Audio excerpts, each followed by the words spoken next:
how to log in StockX app.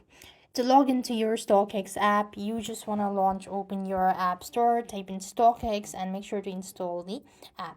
Once the application is installed, tap onto the open button, and there you go, tap on the login button.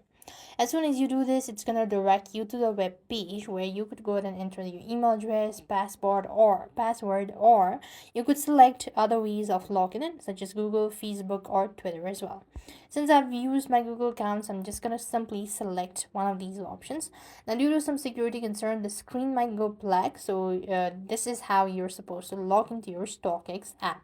Simple. And if you're having any sort of login issue that could be due to your incorrect information or your credentials, you might want to double check that out as well.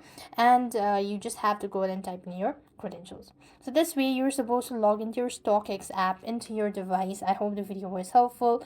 Make sure to like, share, and subscribe. Thank you for watching. See you in the next video.